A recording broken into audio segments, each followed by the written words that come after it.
बिस्मिल्लाहिर्रहमानिर्रहीम। Second year accounting में हम इस वक्त MCQs को सॉल्व कर रहे हैं और आज भी हमारे पास MCQs के हवाले से जो अनसॉल्व पेपर का एक सवाल है 2013 प्राइवेट का, हमने इंशाल्लाह उसे आज सॉल्व करना है। तो स्टूडेंट्स हम स्टार्ट करते हैं। सबसे पहले कहते हैं person who have entered into a partnership are collectively called agent, partner, share holder, promoters. तो डेफिनेटली जब पार्टनरशिप में एग्रीमेंट में कलेक्टिवली जो पर्सन एंटर होते हैं उनको पार्टनर्स बोला जाता है। This is shown as a liability. Advance from customer, accrued rent income, loan to employees, unexpired insurance. Definitely advance from customer ये हमारी एक लायबिलिटी है। आगे बढ़ते हैं, कहते हैं fix asset are usually used for. कहते हैं फिक्स एसेट यूजुअली आमतौर पर इस्तेमाल किए जाते हैं a number of years, 5 years, 1 year, 6 month. देखिए जब हम कोई भी फिक्स एसेट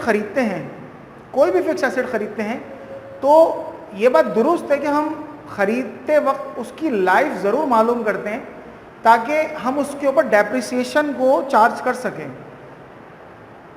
लेकिन इस बात की कोई 100% श्योरिटी नहीं होती कि जो फिक्स एसेट आप अगर 10 साल की उसकी लाइफ है तो आप उसको उसकी पूरी लाइफ तक इस्तेमाल करेंगे, उसकी लाइफ से ज़्यादा इस्तेमाल करेंगे। लेकिन हम इसके अंदर एक एस्टिमेशन लगाते हैं कि हमने इतना इस्तेमाल करना है।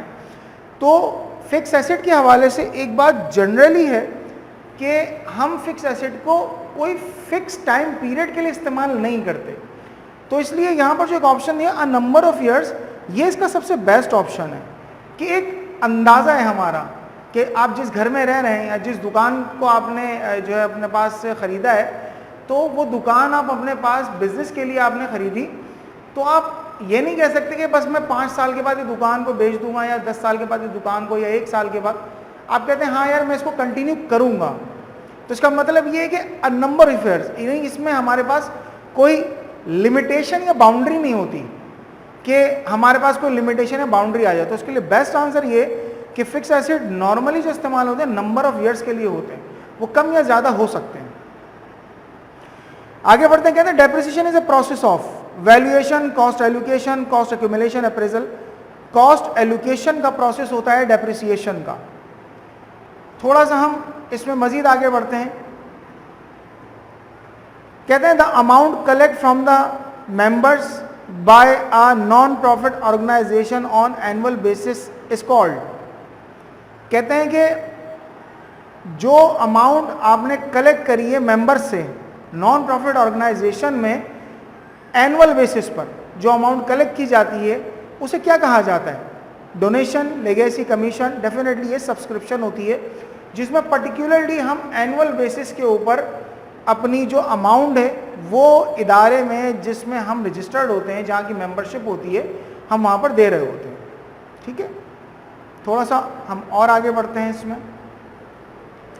कहते हैं salvage value is not deducted from the cost of fix assets while calculating depreciation under. वो कहते हैं कि सैलवेज वैल्यू फिक्स एसेट की कॉस्ट में से डिडक्ट नहीं होती जब हम डेप्रिसिएशन की कैलकुलेशन करते हैं अंडर फॉलोइंग किसी एक मेथड में। Straight line method salvage value आती है इसमें, यूनिट्स ऑफ प्रोडक्शन मेथड इसमें भी सैलवेज वैल्यू आती है, आवर्स ऑफ वर्किंग इसमें भी salvage value, diminishing balance method में सैलवेज वैल्यू का कोई काम नहीं है। तो इसलिए इसका आंसर डिमिनिशिंग बैलेंस है।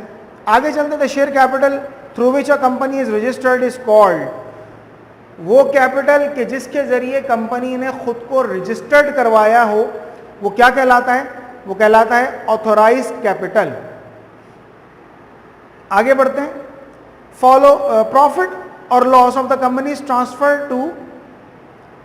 जब कंपनी को प्रॉफिट या लॉस होता है तो उसको हम कहाँ ट्रांसफ़र करते हैं, वो ये बात पूछ रहे हैं। तो उसको ट्रांसफ़र करने के लिए हमारे पास रिटेन अर्निंग का अकाउंट होता है कि रिटेन अर्निंग में हम तमाम की तमाम इनकम जो है वो ट्रांसफ़र कर देते हैं।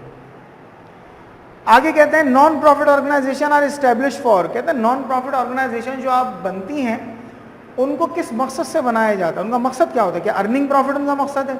ट्रेडिंग पर्पज़ है? मैन्युफैक्चरिंग गुड्स है? Welfare purpose? यकीनन नॉन प्रॉफिट इदारों का मकसद होता है वेलफेयर। आगे कहते हैं the profit paid by the company to its share holder is known as, वो प्रॉफिट जो कंपनी अपने शेयर होल्डर्स को देती है वो क्या कहलाता है?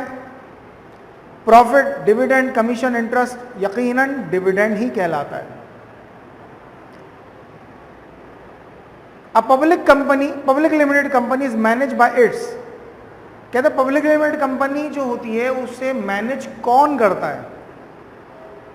Share holders, bond holders, board of directors, auditors. यकीनन बोर्ड ऑफ डायरेक्टर्स जो हैं वही उसको मैनेज कर रहे होते हैं, यानी उसके मामलात को मैनेज करते हैं। ओनर्स तो शेयर होल्डर्स ही होते हैं, लेकिन लाजमन शेयर होल्डर्स उसके मामलात को हैंडल नहीं करते।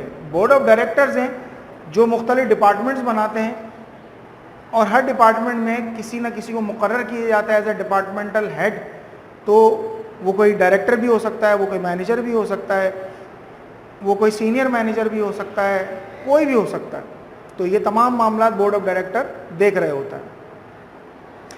आगे कहते हैं a written partnership agreement is called, partnership agreement अगर रिटन में हो तो उसे क्या बोला जाता है? पार्टनरशिप डीड बोला जाता है। ठीक है, आगे चलते हैं। Under the straight line method the annual depreciation charge, कहते हैं डेप्रिसिएशन स्ट्रेट लाइन मेथड में, एक स्ट्रेट लाइन मेथड है, कहते हैं कि उसमें डेप्रिसिएशन जो चार्ज होता है वो क्या कहता है? फ्लक्चुएट होता है, रिमेन कांस्टेंट, इंक्रीज और डिक्रीज।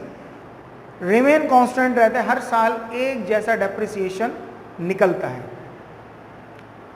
आगे कहते हैं new partner is credited by his entire amount of investment under, जब नया पार्टनर आता है, एडमिट होता है, तो उसको उसकी एंटायर अमाउंट जो होती है, तमाम की तमाम इन्वेस्टमेंट, उसको गुडविल मेथड के जरिए ही यकीनन हम एंटर करते हैं। आगे चलते हैं। Cash dividend is paid by the issuance of, cash dividend जब दिया जाता है तो उसके टाइम पर एक डॉक्यूमेंट इशू करते हैं जिसको हम बोलते हैं डिविडेंड वारंट।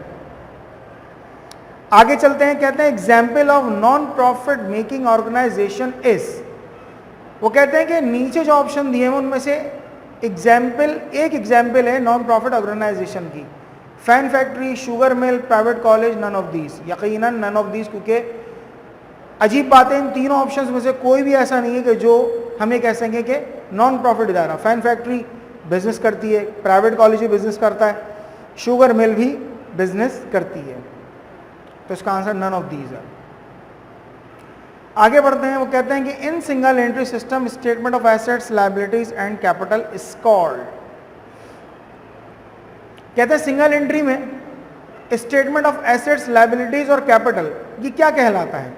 यानी कि ऐसा स्टेटमेंट जिसमें एसेट्स भी हों, लायबिलिटीज भी हों और कैपिटल भी हों, उसे हम क्या कहते हैं? कि इनकम स्टेटमेंट या रिटेन अर्निंग स्टेटमेंट या statement of profit and loss या स्टेटमेंट ऑफ अफेयर्स। यकीनन स्टेटमेंट ऑफ अफेयर्स कहलाता है। Receipts and payments account is the summary of, यकीनन कैश बुक की समरी होती है। जो profit and loss, sorry, receipts and payments account जो हमारे पास होते हैं आम तौर पर ये बिलोंग करते हैं हमारी जो कैश बुक है उसके साथ। कैश बुक की जितनी भी डिटेल होती हैं वो हमारी आती हैं और उसको हम रिसीट्स एंड पेमेंट्स या फिर कैश बुक के ज़रिए ही मेंशन कर रहे होते हैं। आगे बढ़ते हैं। The share of public limited companies are, कहते हैं कि पब्लिक लिमिटेड कंपनी के जो शेयर्स होते हैं क्या वो नॉन ट्रांसफरेबल होते हैं? ट्रांसफरेबल हैं, नॉन रिफंडेबल हैं, ट्रांसफरेबल है, नन ऑफ दीज। यकीनन पब्लिक लिमिटेड कंपनी के जो शेयर होते हैं वो ट्रांसफरेबल होते हैं, एक शख्स दूसरे शख्स को वो शेयर्स सेल आउट कर सकता है और जो डॉक्यूमेंट है वो उसके नाम पर ट्रांसफ़र हो सकता है। आगे बढ़ते हैं। The appearance, in appearance the statement of affairs is similar to, वो कहते हैं कि देखने में, अपीयरेंस यानी देखने में, स्टेटमेंट ऑफ अफेयर्स जो है सिंगल एंट्री में वो किसकी तरह से लगती है? क्या बैलेंस शीट या प्रॉफिट एंड लॉस अकाउंट या ट्रेडिंग अकाउंट या स्टेटमेंट ऑफ रिटेन अर्निंग? यकीनन वो बैलेंस शीट की तरह देखने में लगता है स्टेटमेंट ऑफ अफेयर्स, क्योंकि उसके अंदर वही स्टेटमेंट में एसेट्स, लायबिलिटीज़ और कैपिटल या इक्विटी का पोर्शन मौजूद होता है।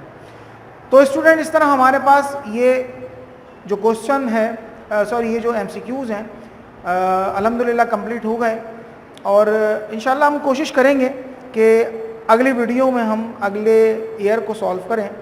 आप इसकी प्रैक्टिस करें ताकि ये आपके लिए एक बार बार जब आप इसको प्रैक्टिस करेंगे तो आपको गो थ्रू हो जाएंगी चीज़ें और मुश्किल नहीं रहेंगी, आसानी से आप इनको अपने लिए मैनेज कर सकते हैं। इंशाल्लाह आपसे फिर मुलाकात होगी अगली वीडियो में। अस्सलाम वालेकुम।